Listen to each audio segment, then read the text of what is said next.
हम गांव में रहते थे और मेरा पति मेरे लिए रोज शहर से जलेबियां लेकर आता। उस जलेबी को खाकर मैं सो जाती थी। जब सुबह उठती तो मेरे कपड़े गीले हुए होते, जैसे किसी ने पानी से फेंका हो। एक दिन मेरा पति जलेबी लाया तो मैंने चुपके से फेंक दी। फिर उस रात जब मैं सोने का बहाना कर रही थी तो अचानक शादी हुई तो शादी की पहली रात ही मैंने अपने पति से अजीब सी फरमाइश कर दी। मैंने उससे कहा कि मुझे इस चीज़ का बहुत शौक है और मैं उसके बगैर नहीं रह सकती। मेरे पति ने कहा कि बोलो, फिर मैं देखता हूँ क्या कर सकता हूँ। मैंने अपने पति से कहा कि पहले वादा करो, जो मैं कहूँगी करोगे। तो उसने कहा ठीक है, तुम पहले बताओ तो मैं कोशिश करूँगा। मेरा पति थोड़ा परेशान हो गया, सोचने लगा न जाने क्या मांगेगी। लेकिन जब मैंने उसे बताया तो वह हंसने लगा और काफ़ी ज़्यादा खुश भी हो गया। मैंने उनसे कहा कि मुझे मीठा खाना बहुत पसंद है और गांव में अच्छी मिठाई नहीं आती। आप काम शहर से जाते हो और शहर में आते जाते रहते हो, तो आप जब भी शहर से आएं तो मेरे लिए कुछ मीठी चीज़ लेकर आएं, नहीं तो मैं नाराज़ हो जाऊंगी। मेरा पति हंसने लगा और कहने लगा, ठीक है, मीठा तो मैं ले आऊँगा, लेकिन इतना मीठा खाने से कहीं तुम मोटी तो नहीं हो जाओगी। फिर मैंने कहा कि नहीं, मैं बचपन से ही मेरा शरीर ऐसा ही है। मैं बहुत मीठा खाती हूँ, लेकिन मैं फिट रहती हूँ। आप फिक्र ना करें, मैं पतली ही रहूँगी, लेकिन मुझे मीठा ज़रूर खाना है। मैं सारे काम करूँगी, आपकी हर बात मानूँगी, लेकिन मैं यह चीज़ बर्दाश्त नहीं करूँगी कि आप मेरे लिए मीठा नहीं लाएंगे। कितना टाइम लगेगा आपको और कितने पैसे लगेंगे आपके? थोड़ा मेरे लिए मीठा ले आएंगे तो आपका क्या जाएगा? तो मेरे पति ने कहा कि ठीक है, मैं तुम्हारे लिए कुछ न कुछ मीठा ज़रूर लेकर आऊँगा। वह बहुत ज़्यादा खुश हो गया था, लेकिन मुझे लगा कि वह तंग आ जाएगा। लेकिन वह अब जब भी शोहर शहर जाता तो मेरे लिए जलेबियाँ लेकर आता। मुझे वह जलेबियाँ बहुत पसंद थीं। उन्हें खाकर मैं आराम से सो जाती, लेकिन फिर मेरे साथ रात को कुछ अजीब सी हरकतें होने लगीं, जो बिल्कुल भी नॉर्मल नहीं थी। एक दिन मैंने पति की लाई हुई जलेबियां नहीं खाई, बल्कि फेंक दी और सोने की एक्टिंग करने लगी। मेरे कदमों तले से जमीन निकल गई जब मैंने देखा कि मेरे कमरे में कोई मौजूद था, और वह और कोई नहीं बल्कि मैं अपने माँ बाप की इकलौती बेटी थी। और मेरे माँ बाप गांव के जमींदार थे। मेरे नाम पर न जाने कितनी जमीन और पशु थे। मेरी शादी जिससे हुई वह मुझसे बड़ा था, लेकिन न जाने क्या मुझे अच्छा लग गया उसमें। कहते हैं कोई आंखों को अच्छा लग जाए तो फिर दिल को भी अच्छा लग जाता है, और वह शख्स मेरी आंखों को अच्छा लग गया था, क्योंकि वह बहुत ही खूबसूरत था। मेरे माँ बाप के साथ मेरा ऐसा रिश्ता था कि अगर मैं उनको कहती कि मेरी शादी फलाने शख्स से करवा दो, तो बिना सोचे समझे करवा देते। जब मुझे तस्वीर दिखाई गई तो मैंने कहा कि मुझे इसी शख्स से शादी करनी है। सारे रिश्तेदार मेरा रिश्ता करवाना चाहते थे, लेकिन रिश्तेदारों के लाए हुए रिश्ते मुझे पसंद नहीं आए। लेकिन यह लड़का मुझे पसंद आ गया और मैंने उससे शादी कर ली। उसकी और मेरी उम्र में लगभग 7 से 8 वर्ष का अंतर था, लेकिन लगता नहीं था। शादी के दिन ही मैंने अपने पति से फरमाइश की कि मेरा हमेशा मीठा खाने का दिल करता है, आपको रोज़ मेरे लिए कुछ मीठा लाना होगा। वह फौरन इस बात को मान गए। वह भी समझते थे कि मैं किस घर से आई हूँ, जहाँ मैं बहुत लाडली थी और मेरी हर बात मानी जाती थी। इसलिए वह मेरी इस बात से इनकार नहीं कर सकते थे। वैसे भी 1-2 दिन की दुल्हन को कोई इनकार नहीं कर सकता। उनके पास यही तो वक्त होता है जब वह अपनी बात सबसे मनवा सकती हैं, और चाहे तो अगर कुछ उसूल बना ले और फिर वह उसको सारी जिंदगी चलते हैं, वरना बाद में तो उसकी इज्जत और मुकाम इतने गिरते चले जाते हैं कि जैसे कभी थी ही नहीं। इसलिए शादी के पहले ही दिनों में बात मनवाई जा सकती थी, और मैंने भी वैसे ही किया। अब मेरा शौहर जब भी शहर जाता मेरे लिए जलेबियां ज़रूर लेकर आता, और हफ्ते में 2 बार उसका चक्कर शहर में ज़रूर लगता। लेकिन एक बात बहुत अजीब थी, जैसे ही मैं जलेबियाँ खाती मुझे बहुत ज़्यादा नींद आने लगती। सुना था कि मीठा खाने से इंसान को अच्छी भली नींद आती है, लेकिन मेरी नींद तो ज़्यादा ही अच्छी हो गई थी। जलेबियाँ खाने के 5 मिनट बाद ही मुझे गहरी नींद आ जाती और मुझे सुबह ही जाग आती। इस दौरान घर में क्या हो रहा है कुछ पता नहीं चलता। तुमसे कहते हैं ना, सोए हुए इंसान और मरे हुए इंसान में ज़्यादा फर्क नहीं होता। बस सिर्फ एक ही फ़र्क होता है कि सोया हुआ इंसान जाग जाता है और मरा हुआ इंसान कभी नहीं जागता।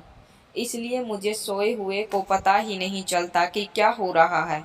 और जब मैं जागती तो कभी रात का खाना बनाना होता तो कभी दिन का खाना। लेकिन मेरा शौहर कोई भी बात नहीं कहता, ना ही वह मुझसे गुस्सा होता।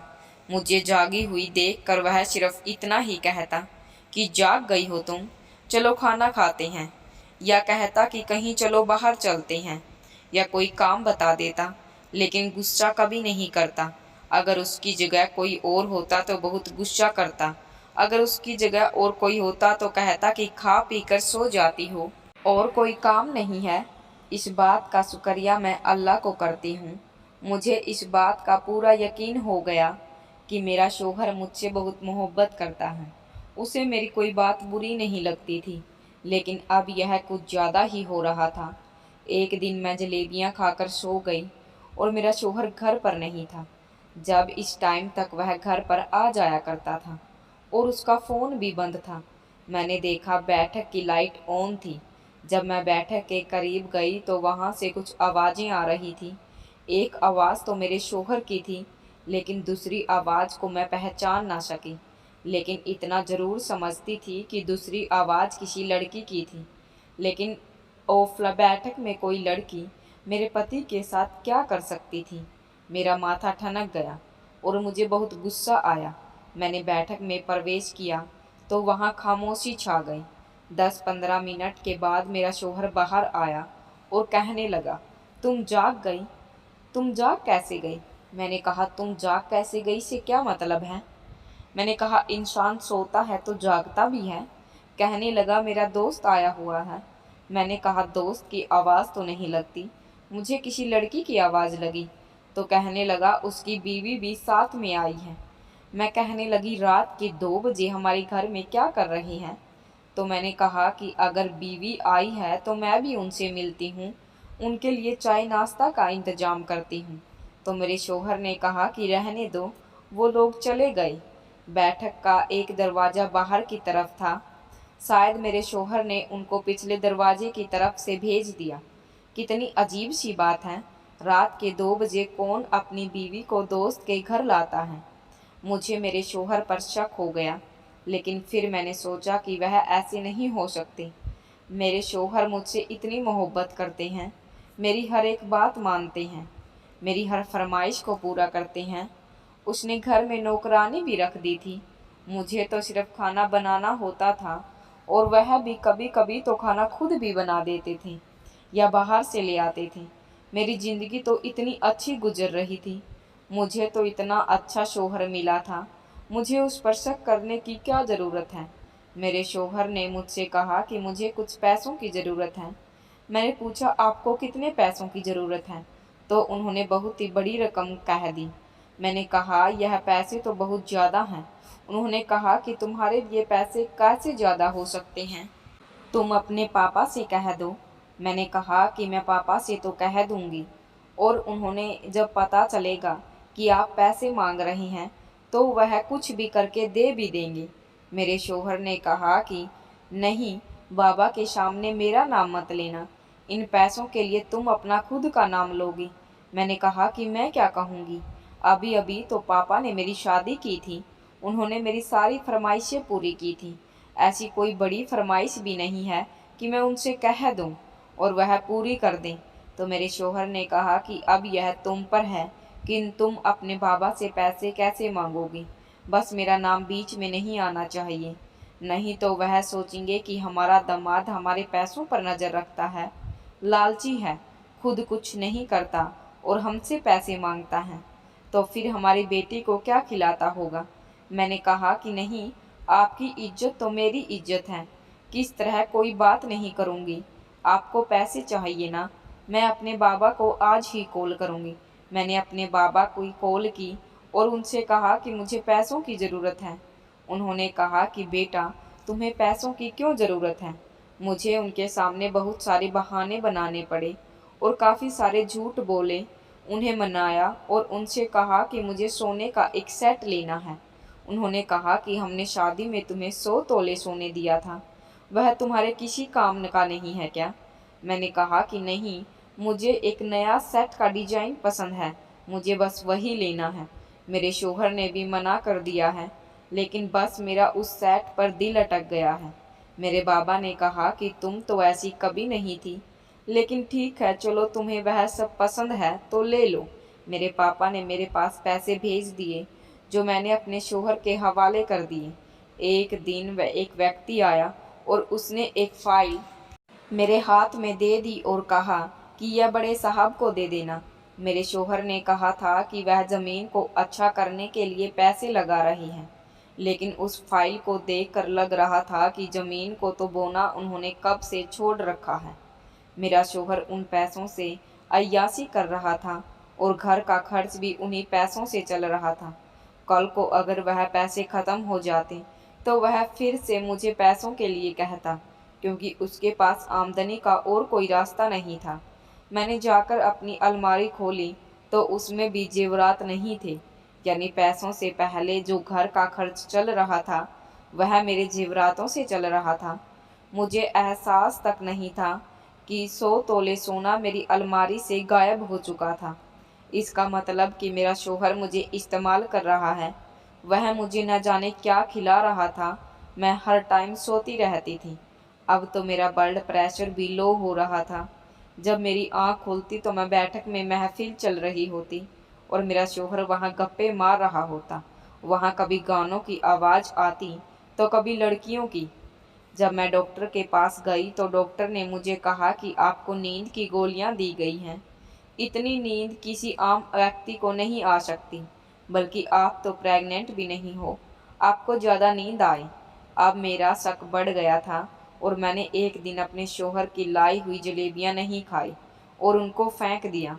उस दिन मुझे जरा सी भी नींद नहीं आई। मैं पूरा दिन जाग रही थी। मुझे जिस टाइम सोना चाहिए था मैं उस टाइम भी जाग रही थी, लेकिन मैंने सोने का नाटक किया। मेरा शोहर कमरे में आया। मैंने सोचा कि वह सोने के लिए आया होगा, मुझे देखने आया था कि मैं सो रही हूँ या जाग रही हूँ। वह मुझे देखकर वहाँ से चला गया और फिर मुझे बैठक का दरवाज़ा खोलने की आवाज़ आई और लाउड म्यूजिक बजने लगा। अब मुझे पता चल गया था कि मेरा शोहर मुझे रात को नींद की दवा देकर लड़कियों के साथ महफिल सजाता है। मैंने अपने शोहर पर धावा नहीं बोला, बल्कि मैं चुपचाप उठकर बाहर चली गई। उसके बाद मैंने बाबा को कॉल की और वह मुझे आकर ले गए। अगले दिन मेरा शोहर मुझे ढूंढते हुए मेरे घर आ गया। मेरे बाबा से कहा कि आपकी बेटी यहाँ आई है। मेरे बाबा ने कहा कि वह यहाँ नहीं आई।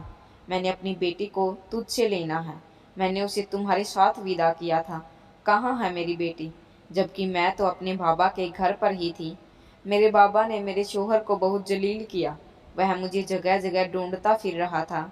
मैंने अपना फ़ोन भी ऑन रखा हुआ था और वह बजता रहा, लेकिन मैंने उठाया नहीं। फिर आखिर में वह थक हार कर वापस मेरे घर आ गया और कहने लगा, वह मुझे नहीं मिल रही, आप ही मदद करें। तो फिर मेरे बाबा ने बता दिया कि वह यहाँ है। तुमने मेरी बेटी के साथ इतना गलत काम क्यों किया? मैं इसके लिए तुम्हें कभी माफ़ नहीं करूँगा। तुम उसे बेहोश करके खुद रंगरलियाँ मनाते थे, वह भी उसके पैसों से। तुमने मेरी बेटी को समझ क्या रखा है? मेरे बाबा ने थोड़ी भी देर न करते हुए उस पर केस कर दिया और मैंने भी अपने बाबा का साथ दिया। मैं ऐसे शख्स के साथ बिल्कुल नहीं रह सकती थी। हमने उसे क्या समझा था और वह क्या निकला। वह एक अय्याशी व्यक्ति था और मेरी उसके साथ एक अच्छी ज़िंदगी नहीं गुजर सकती थी। वह कभी भी सुधर नहीं सकता था और एक अच्छा बाप तो कभी भी नहीं बन सकता था। मेरे बाबा ने कहा कि उसने तुमसे सिर्फ पैसों के लिए शादी की थी। हमने अपनी हीरे जैसी बेटी को उसे दे दिया, लेकिन हम अब यह गलती सुधारेंगे। बात सिर्फ इतनी सी नहीं थी, पहले भी मेरे शौहर ऐसी हरकतें कर चुका था। उसने मुझसे शादी सिर्फ पैसों के लिए की थी, क्योंकि मेरे पास बहुत दौलत थी। उसका यह भी प्लान था कि वह मुझे रात को बेहोश करके पार्टियां करता रहेगा। जब मैंने उससे कहा कि मुझे कुछ मीठा खाने की आदत है, यह शब्द उसके लिए ऐसे थे जैसे अंधा क्या मांगे दो आंखें। उसके लिए यह बिल्कुल ऐसा ही था। वह जलेबियों में बेहोशी की दवा मिलाकर ले आता, जो दूसरों की बहन बेटियों को रात को अपने साथ घर ला सकता था, वह कल को अपनी बीवी को भी बेच सकता था। इसलिए मैंने उसके साथ रहने के लिए मना कर दिया। मैं उसके साथ नहीं रहना चाहती थी, जिसने मेरे साथ एक दिन भी मियाँ बीवी वाला रिश्ता नहीं रखा, जबकि मुझे बेहोश करके दूसरी औरतों के पास जाता रहा, वह भी मेरे लाए हुए पैसों पर। मैंने अपने शौहर को छोड़ दिया और इन सब को कोई बुरा ख्वाब समझकर मैं भूल गई। 2 साल के बाद फिर से मेरी शादी हुई और अब मैं अपनी ज़िंदगी में बहुत खुश थी। मुझे अपने पहले शौहर के बारे में पता चला कि वह अपनी ज़मीन को बेचकर सड़क पर आ गया और सब कुछ बेचकर खा गया है। आजकल उसके हालात बहुत बुरे हैं, लेकिन ऐसे इंसान के साथ ऐसा ही होना चाहिए, जिसे इंसान की कदर ना हो।